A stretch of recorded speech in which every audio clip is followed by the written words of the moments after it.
I still remember waking up in the courtyard of our old joint family house, the smell of coffee and incense drifting toward me, and the soft chatter of my aunts already filling the morning air. Even today, in my mid-30s, living in a rented apartment in Pune and working as a senior IT engineer, that memory sits inside me like a warm blanket. I don't say this to sound sentimental. It's just that the idea of togetherness has become the compass by which I navigate everything. My ambitions, my fears, even my smallest decisions. People at work call me dependable. Whenever things go wrong, find Arvind, they say. I smile when I hear it, partly with pride and partly with a quiet dread. What if one day I'm not able to hold everything together? My whole life, I've carried this inner belief that safety comes from staying close, from being useful, from never straying too far from the group. It's funny, I write efficient code, automate half my team's tasks, solve problems with logic.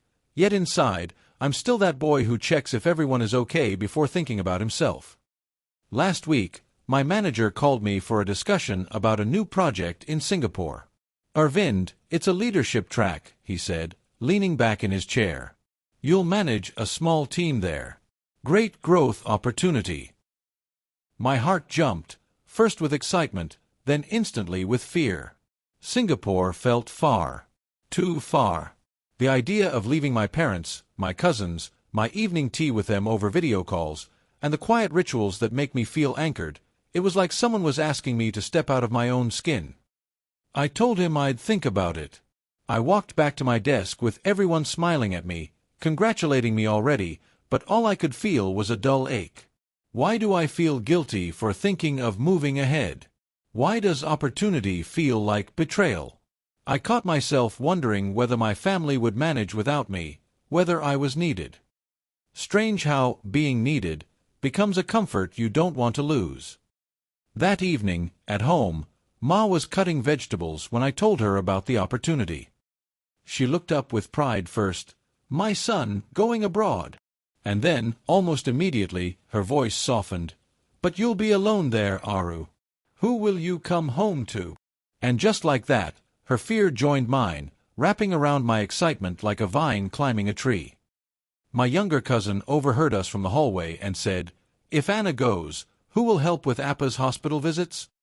Another vine wrapped tighter. I didn't reply. Instead, I went to the balcony, staring at the apartment lights glowing in the distance. I felt calm and suffocated at the same time. Calm because choosing to stay would make everyone happy. Suffocated because outside that comfort lay a world I secretly wanted to explore, even if only to know whether I could stand on my own. Later at night, I dreamt of our ancestral home again. The courtyard. The voices. The warmth. But this time, I stood at the gate trying to go out, and someone inside kept calling my name. I turned, but no one was there. Just that familiar smell of home pulling me back. 2 days later, I told my manager I would not take the Singapore position. I mentioned family responsibilities, and he nodded. I respect it, he said, but I could sense a small shift in his expectations, like a door quietly closing. I'm still proud of my choice. It feels like I chose my people. But some nights, when the city quiets down, I feel a heaviness in my chest. Not regret exactly, just a soft wondering about the life I didn't choose. I guess that's the price of wanting safety a little too deeply. You keep choosing the familiar, even if part of you wants to wander. Still, when Ma places an extra roti on my plate or Appa smiles at me after his checkup, I feel that warm blanket again. For now, that is enough. Or at least, that is what I tell myself. This story is broadly based on the framework and tool called Existential Universe Mapper. It was developed by Mr Ashok Malhotra, specifically keeping the Indian context in mind. The framework is based on the fact that each one of us, despite our uniqueness, has certain common sets of needs, values, beliefs, and proclivities within us.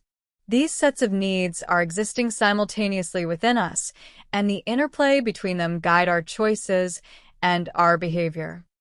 One of those sets of needs is the need for belonging and protection, which we all have within us. Depending on how strongly we feel that need in a particular context decides our responses to situations. Like every other important thing in life, our overengagement or underengagement with any set of needs has its own imperatives on our lives. As you sit with this story, pause for a moment and notice how your own longing for security, belonging, and familiar bonds shapes your choices. Is there a part of you that holds tightly to what feels safe, even when another part quietly yearns to step beyond it?